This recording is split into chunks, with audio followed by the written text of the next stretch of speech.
मित्रांनो नमस्कार. छान गोष्टी नावाच्या या छानशा यूट्यूब चॅनलमध्ये आपणा सर्वांचं हार्दिक हार्दिक स्वागत. आजची गोष्ट श्री संत तुकाराम महाराज यांची आहे. तसं पाहिलं तर तुम्ही आम्ही सामान्य माणसं ज्यावेळी परिस्थिती चांगली असते त्यावेळेत आपल्याला जग आणि जीवन सुंदर वाटतं. पण परिस्थिती जर आपल्या विरुद्ध असेल तर मात्र आपली मनस्थिती बिघडते आणि मग जग आणि जीवन हे कुरूप वाटू लागतं. महापुरुषांचं यापेक्षा वेगळं असतं. महापुरुष हे बाहेरची परिस्थिती कशीही असली तरी स्वतःची मनस्थिती मात्र शांत, समाधानी आणि बळकट ठेवतात आणि आलेल्या प्रसंगातून वाट काढत जीवन घडवत नेतात. यशाचा मार्ग स्वतःच तयार करतात. तुकाराम महाराजांचं हे जीवन असंच आहे. त्यांचं जीवन चिंतन आपण थोड्या वेळामध्ये करणार आहोत. वयाच्या 12व्या वर्षीपर्यंत तुकोबा वेगवेगळे खेळ खेळत होते असं वर्णन त्यांच्या चरित्रात व त्यांच्या गाथ्यातही त्यांच्या खेळांचं वर्णन आलेलं आहे. आणि वयाच्या 13व्या वर्षी पारंपरिक असणारी त्यांची सावकारकी त्याचा भार त्यांच्यावर पडला. हे मोरे हे घराणं मूळचं जावळी तालुक्यातील म्हणजे सातारा जिल्ह्यातील. ते तिथं जाऊन स्थायिक झालं आणि सावकारकी त्यांच्याकडे आली. तुकाराम महाराजांच्याकडे सावकारकी आली आणि मग त्यांनी त्या सावकारकीचा भार अत्यंत उत्तम सचोटीनं प्रामाणिकपणानं व्यवहार करत पेलला. पुणे प्रांतामध्ये तुकशेठ म्हणून स्वतःचं नाव त्यांनी मिळवलं आणि म्हणूनच त्यांना म्हणण्याचा अधिकार आहे, जोडून या धन उत्तम व्यवहारे. म्हणजे उत्तम व्यवहारानं त्यांनी पहिल्यांदा धन जोडलं. वयाच्या 14व्या वर्षी मोझे यांच्या कन्या रखुमाई यांच्याशी त्यांचा पहिला विवाह झाला आणि वयाच्या 16व्या वर्षी दुसरा विवाह झाला. दुसरा विवाह का केला तर पहिली पत्नी ही दमेकरी होती म्हणून. आणि वयाच्या 17व्या वर्षीपासून त्यांच्या आयुष्याला अक्षरशः कलाटणी देणारे काही प्रसंग आले. त्यातला पहिला प्रसंग, तुकाराम महाराज ज्यांना दैवत मानत होते आणि ज्यांच्याबद्दल गाथ्यात लिहितात, माय बापे केवळ काशी तेने न जावे तीर्थाशी. त्यांचे वडील अचानक काही आजाराचं निमित्त होऊन त्यांना सोडून गेले, मरण पावले आणि त्यांच्याच विरहानं त्यांची आई याही त्यांना सोडून गेल्या. आई वडील निघून गेले.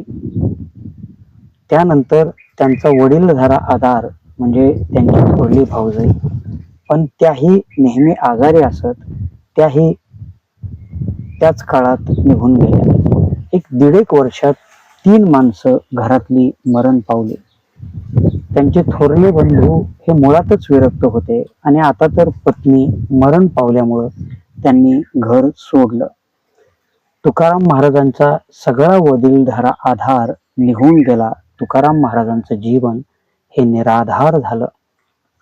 पण तरीही त्यांनी ठरवलं की आपण पुन्हा एकदा उभं राहायचं, पुन्हा एकदा संसार करायचा आणि पुन्हा एकदा आपलं जीवन आपण सुरळीत करत न्यायचं. पण त्यांच्या सत्वाची आणि स्वत्वाची परीक्षा अजूनही थांबलेली नव्हती. वयाच्या 21व्या वर्षी देवी नावाचा दुष्काळ पडला. दुष्काळ इतका भयंकर होता, इतका विचित्र होता की माणसं पाण्याविना तडफडू लागली.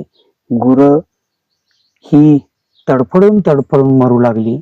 माणसं ही अक्षरशः प्राण देऊ लागली. खायला काहीच मिळेना म्हणून बारगासाठी खादले शेण असं तुकाराम महाराज वर्णन करतात. म्हणजे शेण खाण्याची परिस्थिती लोकांच्यावर आली. लोकांच्यावर असणारी आपल्याकडची जी कर्ज आहेत, दुष्काळ तर पडलाय, मग कर्ज कशी वसूल होणार. मग कर्ज मागण्यापेक्षा त्या वह्याच बुडवून टाकूया म्हणून तुकाराम महाराजांनी आपल्या कर्ज खात्याच्या वह्या देखील बुडवून टाकल्या.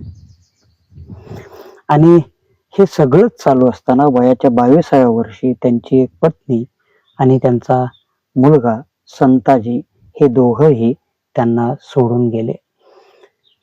आणि एवढी मोठी संकट येत असतानाही हा महापुरुष मात्र पहाडासारखा स्थिर होता, शांत होता.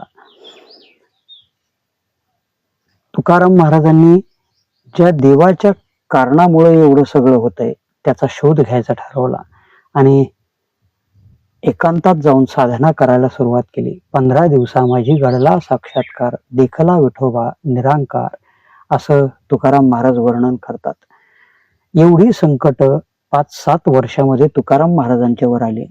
पण इतर कोण जर त्या ठिकाणी असतं तर कदाचित हृदयविकाराच्या झटक्यानं तो गेला असता किंवा पक्षाघात त्याला झाला असता किंवा त्यानं आत्महत्येचा कोणता तरी मार्ग निवडला असता. पण तुकाराम महाराजांनी यातला कोणताही मार्ग निवडला नाही. ते लढत राहिले, ते झुंजत राहिले, आयुष्यातल्या परिस्थितीशी सामना करत राहिले. आणि मला असं वाटतं की जो आलेल्या परिस्थितीशी 2 हात करून त्या परिस्थितीला हरवायची ताकद ठेवतो ना, तोच आयुष्यात विजयी होतो. वेदांच्या ऋचा सोप्या मराठी भाषेमध्ये तुमच्या आमच्या बहुजन समाजासाठी सुलभ करून सांगणारे ऋषी म्हणजे तुकाराम महाराज. मग तुकाराम महाराजांचा ओघ सुरू झाला. वेदांचा तो अर्थ आम्हासीच ठावा, एरान्य व्हावा भार माथा. मग वेदांचा अधिकार असणारा असा एक समाज त्या काळात होता.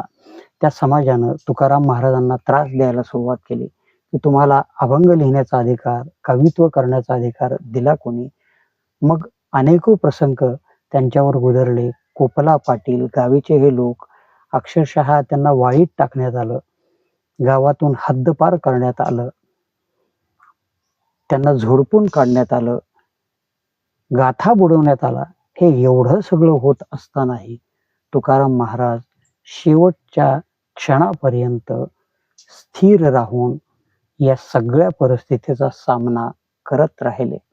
आणि तुकाराम महाराजांच्या आयुष्यातून जर आज बीजेच्या दिवशी आपल्याला काही घ्यायचं असेल ना, तर आयुष्याच्या शेवटच्या टप्प्यापर्यंत, शेवटच्या क्षणापर्यंत लढत राहतो ना, तो महापुरुष या जगात विजय होत असतो. मायबाप, हाच तुकाराम महाराजांच्या आयुष्यातला खरा बोध आहे. 21 वर्षापासून ते 42 वर्षापर्यंत या लढ्यामध्ये स्थिर राहून तुकाराम महाराजांनी जे त्यांना सुचत गेलं, जे लोकांनी प्रश्न विचारले, त्या प्रश्नातून, त्यांच्या सूचनेतून, उत्स्फूर्ततेतून जे काही शब्दधन राहिलं ते शब्दधन आज तुमच्या आमच्यापर्यंत पोहोचतंय. जगाला ललांबूत ठरेल असं तत्वज्ञान म्हणजे तुकाराम महाराजांचं तत्वज्ञान. म्हणजे तुकाराम महाराजांचं तत्वज्ञान कोणाकोणासाठी आहे, तर मावळ्यांपासून ते छत्रपती शिवरायांपर्यंत, अगदी शेतकऱ्यांपासून ते विद्यापीठांच्या कुलगुरूंपर्यंत, निरक्षरांपासून साक्षरांपासून पर्यंत आणि वारकऱ्यांपासून ते सर्वसामान्यांपर्यंत, राजकारण्यांपासून ते धर्मकारण्यांपर्यंत सर्वांना सुलभ आणि सुंदर असं तत्वज्ञान देणारे तुकाराम महाराज हे तत्वज्ञान देऊ शकले.